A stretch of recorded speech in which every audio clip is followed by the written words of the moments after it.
嗨，大家好，我是坦平叔。今天是2025年3月22号。这一期咱们继续聊聊恒大清盘，聊聊中国的房地产。咱们还是先看房企的消息。昨天财新网有一篇关于万达的报道，说年内善于20亿元境内债，持有人拟开会要求万达商业提前兑付。他这么说的，说过去2年，大连万达集团股份有限公司一直力保公开债务不违约，流动性持续紧张。截至目前，大连万达商业管理集团股份有限公司仅剩3笔境内债尚未兑付，总存续规模为22.7亿元。这3笔境内债均在2025年内到期或行权，其中2笔到期日均在3季度，但部分债权人，就是债券持有人，要求万达商业提前兑付。你看看，这就是不讲武德，要抢跑，这还没到期，他要提前兑付。万达商业是万达集团商管板块的主体，也是该公司过往在境内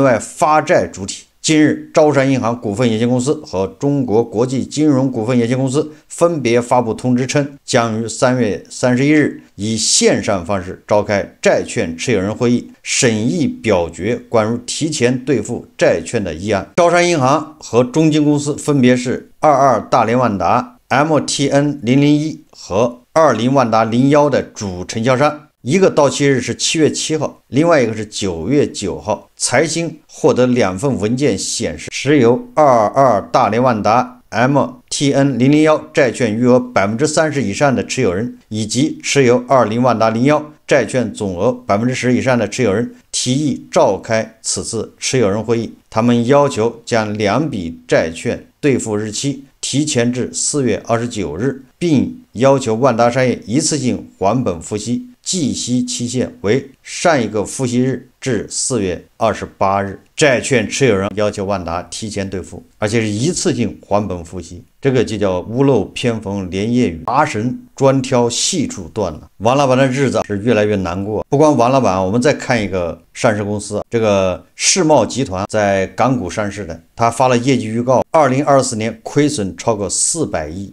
这个跟万科有一拼，万科是450亿亏损，但是这世茂集团的市值只有36亿，就是一个市值只有36亿的公司，它2024年亏损400亿，一年亏损超过市值的10倍。比这更惨烈的是2020年8月，世茂集团股价最高到38.6块，然后连续暴跌3年，2024年4月最低到0.285，也就是2毛8，跌幅超过100倍，高位买入的股民财富灰飞烟灭。虽然24年暴涨了2波行情，但是之后都大幅回调，现在股价仅仅只有9毛7。这个世茂集团盈利最好的年份是2020年和2019年，这2年世茂集团一共是赚了237个亿。其他的年份最多的不超过100亿，也就是这个世茂集团2024年把它前面赚的钱全部亏完了。所以金融消费者很难理解，上市房企赚钱的时候是几十亿的赚，亏钱的时候是几百亿的亏。你比如万科也是啊，病来如山倒，病去如抽丝，盈利如抽丝，亏损如山倒，也正好反过来。这个也不是哪一家房地产公司的问题，是不是都是这个问题？万科、碧桂园、恒大、世茂，这是上市房企都是这种命运。我们小散命运一样的，我们韭菜省吃俭用，掏空6个钱包买一套房，如果这房价一直下跌，你的资产就在缩水，但是你欠银行的钱1毛钱少不了，但是你这边你持有的资产不停的在缩水啊，有的是腰斩，有的是膝盖斩，有的是脚踝斩。胡一进老师在河北大厂通州潮白河应该是对面买了一套房，现在差不多是膝盖斩，好在他家大业大，人家血条厚，人家收入多。普通的韭菜996，如果你要买了一套这样的房，基本上一辈子翻不了身。你这一个月赚个1-2万的，吃一吃喝一喝，还按揭贷款基本上没了。问题是在北京你赚1万2万，那也是收入不低，大部分人是拿不到这么多钱的。就是我们普通人其实赚钱不容易，大家都知道。我们看社交媒体，看这个抖音短视频平台，总感觉月入几个 W， 年入几个 W， 好像挺容易的。实际上普通的韭菜一年能够攒个5个 W 都已经非常了不起了，那绝对是勒紧裤腰带，从牙花子里面省钱。有很多人他不了解，他没有体验过。你比如说在这个大厂上班，你命好，你去了华为，你去了腾讯，而且你还命挺好的，你到了一个中层，一个副总监，你年薪100万，你拿到手顶多50万到60万，年薪100万，你的个人所得税税率你知道多少吗？你得按45%交，把你的个人养老金、个人要交的社保部分一扣掉，再把个税一扣掉，年薪100万，你到手大概就是60万。你再吃一吃喝一喝的，有个应酬，你一年能省下多少钱？你省个40万，这也是腾讯、华为、阿里这种中层怎么着的副总监才能拿到这么多钱？你都是在为国做贡献，能拿年薪100万的那是凤毛麟角。因为现在经济形势不好，所以大家发现好像钱越来越值钱了。你买个比亚迪电动车7、8万块钱，以前是难以想象；大众宝来汽车6万多块钱，以前要14、5万。以前但凡是个3线城市，那房子100万。对吧？你得掏吧，3线城市啊，买套房子100万很正常，那房价1万多没毛病啊。但是现在很多3线城市50万你就能买套房，是钱是越来越难挣。为什么说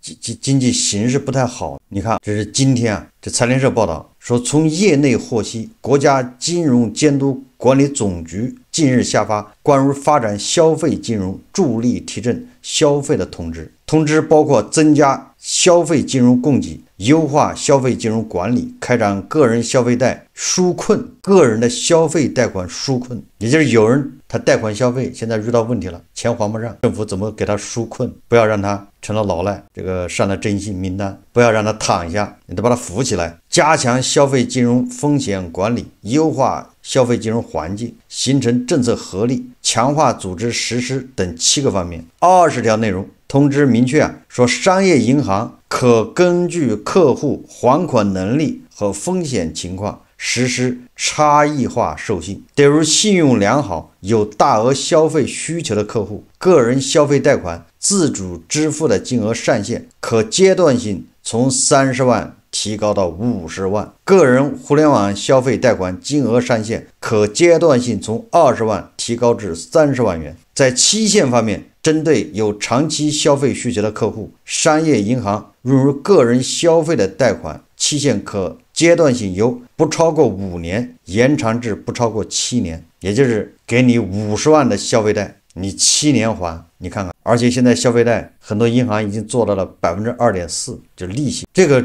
条件是非常优厚的，给你50万7年，利息只有2.4%，但什么？问题是谁去贷？有很多网友说，在发钱和发消费券之间，他偏偏选择了发消费贷。如果韭菜对未来不看好，担心失业，没有还款来源，谁去借钱消费？你这是要利息的，但每个月得还呢。如果没钱还，他怎么办？当然了，一个银行50万，你要7、8个银行一起薅，这也不少。一个银行薅他50万，8个银行400万，400万一年的利息大概就10万，这什么概念？出这样的政策，说明经济形势非常不容乐观。除了别有用心的去撸这个贷款，正常人，你说你拿这么多贷款干什么？你贷20万去准备做什么？买车是吗？上学交学费？日本的消费贷恐怕比这利息还要低。反正日本的这个住房按揭贷款都1%都到不了利息啊。实际上什么意思呢？你想想，国内有些银行啊，美元的存款是4%利息啊，你现在消费贷是2.4%，这中间已经有1.6的差价了。如果你不担心美元贬值或者人民币升值，如果人民币贬值，那你更赚的更多啊。如果人民币升值，咱们就假设它现在不动，你换5万美金，那就大概30多万人民币，你去消费贷贷上，把它转成美金，存到这个银行，一年利息是4%，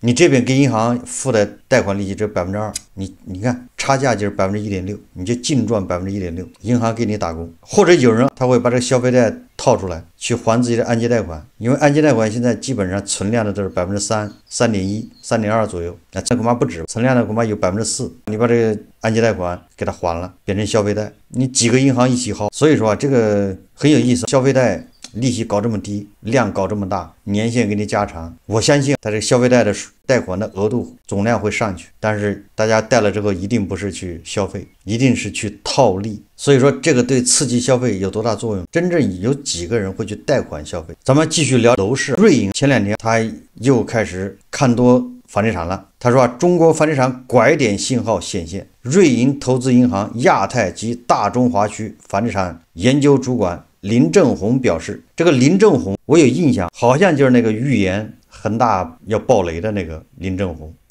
但是在哪个机构，所有的机构都看多恒大，是9个机构还是19个机构？这只有叫林正红的，他给恒大打了一个什么卖出评级还是什么？他认为恒大有问题，好像就叫林正红，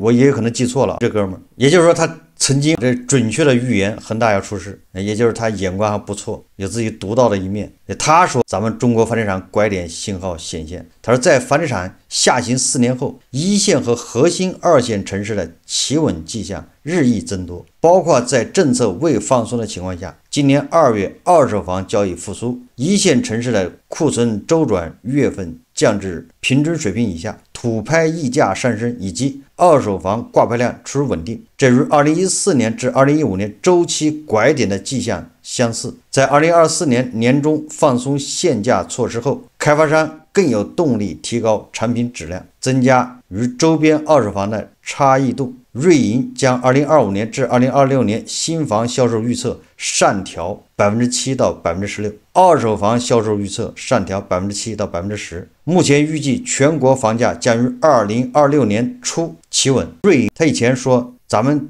2026年年中企稳，他现在也把它提前半年，他认为我们房价2026年初就企稳了，也就是瑞银他看好咱们的楼市啊，那他也认为2025年还要下降，也本来说下降到2026年年中的，现在说只下降到2026年年初了，就稳了。所以说瑞银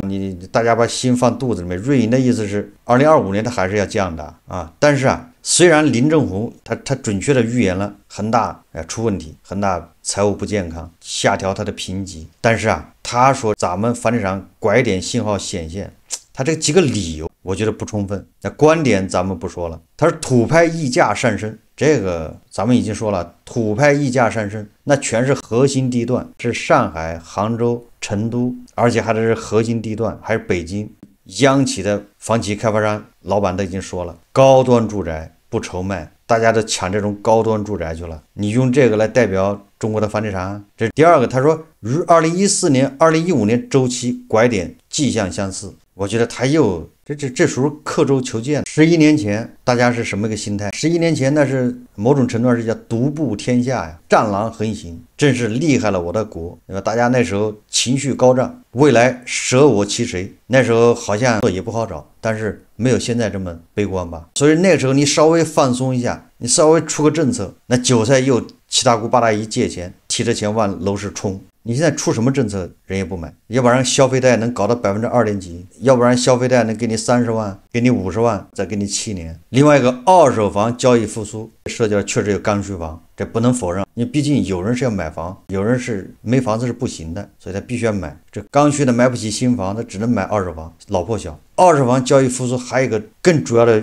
原因，也就是说你外国人你理解不了的，它叫换贷，它是为了融资，把房子从这个人手上卖到那个人手上，通过高频来贷款，多贷点钱，把高息的贷款变成低息贷款。所以你就发现二手房它的交易量多，那政府现在是免契税或者是契税减半等等，就为这种交易就提供了这种理论支撑。也就是说你这么交易是划得来的，如果你卖一次房就收你税10%，那他这么干就不合算了。现在交易税契税恐怕只有0.几，而且给你减半。不光是瑞银，美银大中华首席分析师也说，他说多数数据向好，咱们现在很多经济数据都向好。他说房地产可能开始触底，房地产有没有触底？我们还是有一个办法，看各个地方还出台不出台救市措施，只要他出台救市措施，就说明他还没稳，还没有触底。而且这个办法简单通行。那前不久苏州这不出来了政策吗？你贷款买房前5年你只有每个月还利息，你看看这就够狠了，你前5年根本就没有压力。也就是说啊，你现在说明年经济不好，后年经济不好，行，经济不好你怕什么呢？你前5年你不用还款，你就还利息，那利息才1年200-300、300-400的，也1个月你还不起是吗？你5年以后经济好了，你总相信经济会好吧？5年以后经济好了，你找工作好找，你怕什么？买房，你看看是不是这个逻辑啊？你看人家多聪明，一下给你推到5年以后，你不是嫌现在形势不好吗？未来2-3年形势都不好，直接就5年以后开始还，经济好了再还。苏州是最强地级市，杭州出台个什么政策？二手房装修，符合条件的二手房，你装修给你送2万，那不就是促进你二手房交易吗？二手房一交易，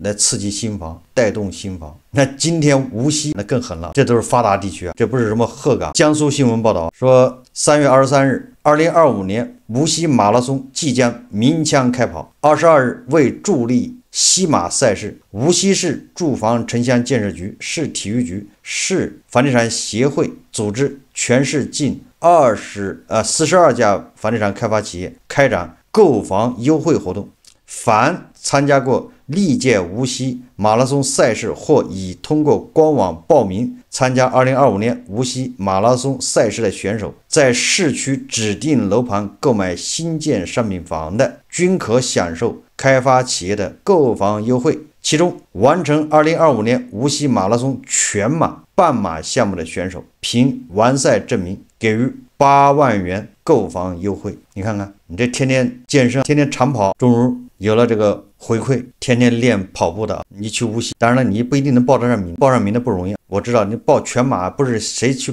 报就能报的，但是你只要报上名，你完成了比赛，你不要成绩，你只要能完成比赛，8万块钱到手，购房优惠。具体的是这样的，他说分3个等级，他说参加过历届无锡马拉松赛事，包括全马、半马、欢乐跑项目的选手，凭参赛证明，在购房时按该楼盘近期实际市场价格外，给予3万元优惠。第二个是本次已通过官网报名2025年无锡马拉松赛事全马、半马、欢乐跑项目的选手，凭报名记录，在购房时按该楼盘近期实际市场价格外，给予5万元优惠。3万元是你以往你只要参加过的，给3万；你现在报名参加的，给你5万。如果你现在报名参加，你还跑完了，无论是全程还是半马，凭完赛证明给你8万优惠。不管是给几万，不管是怎么优惠，总之说明无锡的房子不太容易。最近网上在传言，有投资人、理财投资者爆料说，56个地产信托产品违约，就是跟房地产相关的信托产品暴雷，停止兑付，延期3年，没有任何方案。这有粉丝在网上爆料说，一家不足1000亿资产管理规模的信托公司产品逾期严重，56个地产信托产品全部违约，自2022年开始停止兑付。关键的问题是3年时间不出任何方案。这个投资人还给该信托的董事长写了一封信，前面写的好长，咱们只说下面。他说，经过了3年多的抗争，某某某信托对投资人的招数可以说是无所不用其极。他们让什么什么负责接访，把人性的特点发挥的淋漓之尽。说简单点，就是死猪不怕开水烫。投资人拿出来再多的事实证据摆在他面前，我自岿然不动，我司一概不予认可。尽管全部产品暴雷，我司也没有一丝一毫的责任。尽管问题多，损失巨大，也无一人被追责。这么做无助于问题解决，也不是明智之选。我看了一下，他这个56个信托产品违约，就是暴雷，没办法兑付。这个产品恐怕都是恒大暴雷之前募集的，然后投入到房地产这个项目中，就被套住了。这个肯定出不来了，怎么可能出得来？房子都卖不掉，那后面恒大一暴雷，那就更出不来，只好无限期往后拖，今年拖明年，明年拖后年，拖累了干脆不装了，就是没钱给，爱怎么地。他不犯法，因为信托是合法的，只要他合法合规，你没有办法。而且金管局早就出通知了，信托不能刚性兑付，也就是你买信托盈亏自负，赚钱的是你的，赔了钱你也得自己承担。信托公司它只有什么托管责任，只有什么管理责任，你盯的是那点收益，人家盯的是你的本金。如果是恒大暴雷以前买的，那确实怎么说值得同情。如果是恒大暴雷以后买的，那根本就不值得同情。恒大暴雷以后你买什么理财产品，如果血本无归，那纯粹是你贪，那叫活该，没什么好说的啊。我们再看一个矿物业，这个说的是北京通州的一个小区，这个小区我还去过，离我住的地方还不太远。这个是好像是新京报报道的，小区老物业因历史投入未收回，拒交接。近日，记者接到北京市通州区永顺镇朝通家园小区业主反映，该小区新老物业交接困难重重，小区业主大选选聘新物业后，老物业以历史投入未收回为由拒绝交接，导致小区管理陷入混乱。新物业提供记者就此事采访了北京市通州区住建委相关负责人称，已向涉事物业公司下达责令整改通知书。大家看视频，来动动我试试。没算老几啊？我算老大，我承认你老大。近日，新京报记者接到北京市通州区永顺镇朝通家园小区业主反映，该小区新老物业交接困难重重。小区业主大会选聘新物业后，老物业仍拒绝交接。有小区业主告诉记者，多年来部分业主对老物业公司服务存在诸多不满。反正就觉得小区越来越破了，地下管道堵过好几次。就是他是主管道堵，不是自己家的堵。我当时也找物业，他们就不管。还有好多那个业主被扎车胎，这个大家特别气愤。你要留心的话，你在车周围找就能找到钉子。大家报了好多次警，也就是说没有摄像头，没有办法调这个监控。小区那垃圾成堆，化粪池就是那个新物业来了之后，他们把每个井盖都打开了，里边堆的都是垃圾啊、石灰啊那种，就是直接把它堵死了。还有的就是反正快溢出来了，就从来没有清理过。其实最早有一个业委会，后来就大家也觉得那个完全就没有办法代表那个业主的利益，后来就又新成立了一个物管会。2024年，在永顺镇政府有关部门的监督指导下，新成立的物管会组织朝东家园小区业主召开了3次业主大会，通过决议不再接受祥云人和公司事实物业服务，公开遴选北京博成龙祥物业公司作为物业服务企业，随后向祥云人和公司发出了撤场通知函。但老物业以历史投入未回收为由拒绝撤场，导致小区管理陷入混乱，新物业提供服务面临阻挠。近日，记者来到朝通家园小区实地探访，在小区大门口，新老物业的办公室相对而立，形成了一个小区2个物业的局面。老物业拒不撤出是何原因？记者采访了祥云人和物业公司负责人。你看各家这洋灰杆子都是我投资弄的，我14年花了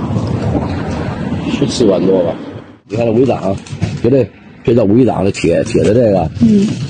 铁的啊，我花了是90多万。你看这月一个啊，这是我这墙面花3万5做的，也不提黑不提白不提叫我走，我能走吗？没人跟我谈，你要提价跟我谈，是吧？我早就走了。针对老物业拒绝撤出的行为，记者查询了北京市物业管理条例。条例明确规定，原物业服务人不得以业主欠交物业费、对业主共同决议有异议等为由拒绝办理交接，不得以任何理由阻挠新物业服务人进场服务。2月25日，记者针对该小区物业乱象采访了通州区住建委。我们接到这个相应的信息之后，跟涉及的这个属地政府第一时间进行沟通内容呢，包括咱们物管会的成立、业主大会的召开等相关事宜。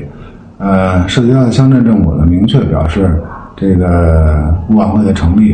业主大会的召开程序，包括解郁都是合法有效的。我们呢也是按照这个相关的这个工作内容、法律依据，也向这个老物业开了这个责任整改通知书。后续呢，这个根据整改通知书的时间，也会进行现场的。他这个报道中所提的朝通家园小区，我有那么一点点印象，或许我记错了啊，反正我肯定是路过的，我看过朝通家园这几个字，有点像在八里桥高速辅路北边通州跟朝阳交界的地方，有那么点印象。是个老小区啊。这个我感兴趣的是换物业，最近你看上海好像也在换物业，上海最大的小区换物业换成功了，北京这儿换物业也成功了虽然困难重重交接，但是新物业来了，我觉得这是个好的迹象。全国如果各个地方那物业服务不好就换，再难再苦，小区的业主团结起来把物业给它换掉，形成一股风气，不行就给你换掉。那这样物业他就会一心一意为小区的业主服务，因为你一旦服务的不好，业主可以把你换掉更换了。以前换物业很难成功，我觉得现在对吧，越来越多的地方开始换物业，也是一个进步。小区的业主齐心协力保护自己的家园，保护自己的权益，值得提倡。好，这期节目我们就聊到这里，感谢大家收看。如果喜欢我的节目，欢迎订阅转发，也可以在下方留言评论，谢谢大家。